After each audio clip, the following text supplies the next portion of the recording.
যারা অনেক দিন ধরে স্পন্ডালাইটিসের সমস্যায় ভুগছেন কিংবা ঘাড় ও কাঁধের ব্যথায় অনেক দিন ধরে ভুগছেন তাদের জন্য আজ কয়েকটা ব্যায়াম দেখাবো। এই ব্যায়ামগুলো আপনারা প্রতিদিন করুন। 15 দিন করার পরেই আপনি এর রেজাল্ট বুঝতে পারবেন। প্রথম ব্যায়াম, এভাবে সাইডে নিয়ে যান, 1 সেকেন্ড হোল্ড করুন, আবার এই সাইডে নিয়ে আসুন। 1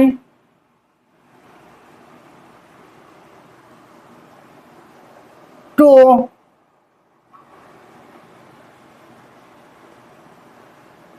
3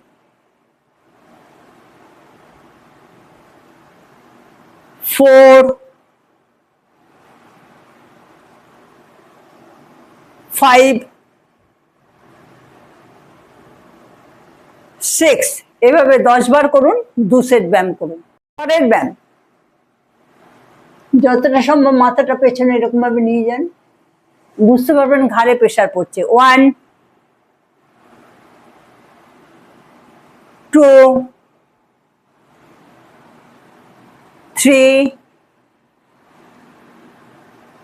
4 5 এভাবে 10 বার করুন। 2 সেট ব্যায়াম করুন। পরের ব্যায়াম, এইখান থেকে মাথাটা কাঁধের কাছ থেকে ঘুরিয়ে এরকম ভাবে এনে এই কাঁধের কাছে থামান। 1 2 3 4 5 6 এভাবে 10 বার করুন। 2 সেট ব্যায়াম করুন।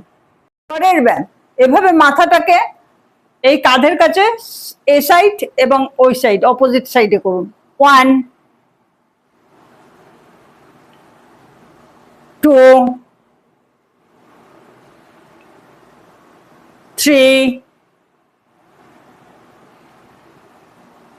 4 5 এভাবে 10 বার করুন। 2 সেট ব্যায়াম করুন। পরের ব্যায়াম, শোল্ডার স্ট্রেচিং। হাতটাকে ধরে রাখুন, যতটা সম্ভব কোণে দুটো লাগাবার চেষ্টা করুন, আবার পেছনে নিয়ে গিয়ে এরকম হাতটা স্ট্রেচ করুন। 1 2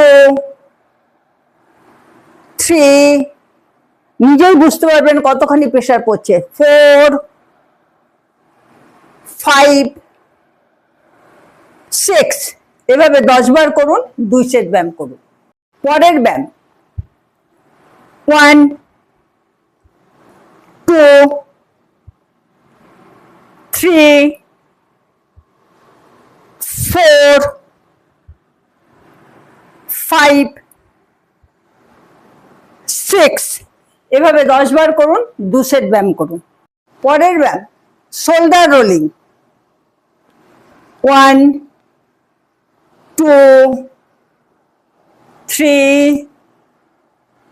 4 আবার অ্যান্টি ক্লকওয়াইজ। 1 2 3 4 এভাবে ক্লকওয়াইজ 10 বার করুন, অ্যান্টি ক্লকওয়াইজ 10 বার করুন। একটা সেট হবে। 2 সেট ব্যায়াম করুন। ব্যথা থেকে মুক্তি পেতে হলে এবং নিজেকে সুস্থ রাখতে হলে যে ব্যায়ামগুলো দেখালাম, ব্যায়ামগুলো প্রতিদিন করতে হবে, একদিনও ফাঁকি দেওয়া চলবে না। আমার কাছে ক্লাস করতে হলে কমেন্ট করে জানান।